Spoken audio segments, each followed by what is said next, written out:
In this video, what I'm gonna do, I'm gonna compare the new Liquidlogic Sweet Ride, and this is my buddy Chris here. This is his Pyranha Ripper 2. And actually it is a 2, but he has 2. So Chris, show us show everybody why you have 2 Ripper 2s. How about that, everybody? This guy wanted a drain plug so bad in his Ripper 2 that he has a little exhaust vent right here, and he melted a hole in it so that way he can have a drain plug. Wow, look at this thing. Drain on the go. Look at that. He melted completely through it. Back to the comparison video, and this is a medium. I will do a large comparison, but he has the medium here, so I wanted to do a quick one. One thing is, we'll start back here at the tail, and one thing is, you notice the width back here on the back right here. This is notably wider in this area than it is right here. So that's one thing that they've done, and they kept kind of this little swallow type tail that was on the RMX. I really like that. I thought that worked well. Molded in wall holders, that's pretty much standard. They don't have these little tie-offs that Pyranha does, but they do have the good grab handles in the back. And you know what? They included a drain plug, so Chris doesn't have to burn one. If he gets one of these, he doesn't have to burn a drain plug in. Stout 2 outfitting in the Pyranha, same. It's pretty much same across the board. The badass outfitting in the Liquidlogic adjustable bulkhead foam pillar, that has a step out pillar, nothing new there. Both of them have the handles up here and here. That has the handles up there and there. Bow wise, it looks like the Sweet Ride's got a little more rocker, but it's a lot more narrow. Has that RMX look of the narrowness right here and that same pattern that seemed to work for them. And you can see how the Ripper 2 medium goes like that.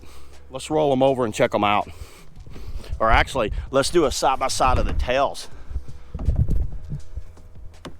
You can see how that's a little more volume up in here, and then it tapers down, where that volume tapers down extremely fast. That Pyranha 2 is a little more used, so it might have, the rails aren't as sharp on it as this, but you can see flat planing out right there like Pyranha does with their wave deflectors.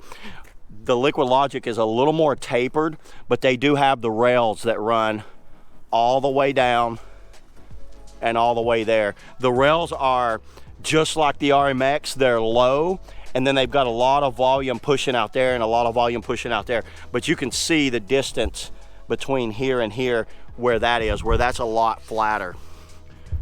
I really like the Ripper 2. It's an awesome boat. So if this even paddles something similar to that, it's gonna be a good ride. It's gonna be a sweet ride. Coming back here, looking at the tails, really flat on the Piranhas, and the rails run out long on both of them. This is more like a potato peeler.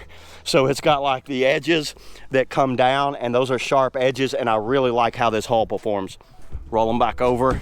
He has the thigh hookers in his. So if you have a Pyranha 2, you might wanna put the thigh hookers in there. And as far as specs on this, I don't have any of the confirmed specs on the Sweet Ride, but I'll throw the specs up on the screen now so you can kind of compare them. The Pyranha, do you remember what the length was on the Pyranha? So what's on the screen will be the exact confirmed specs from Liquidlogic. There it is, Sweet Ride versus Pyranha Kayaks Ripper 2. You guys leave in the comments which one you'd like to paddle the most, or which one you have paddled, and what your opinion is of both. So yeah, that's all we got today on the comparison of the Sweet Ride and Ripper 2. So yeah, let's get out of here. Woo!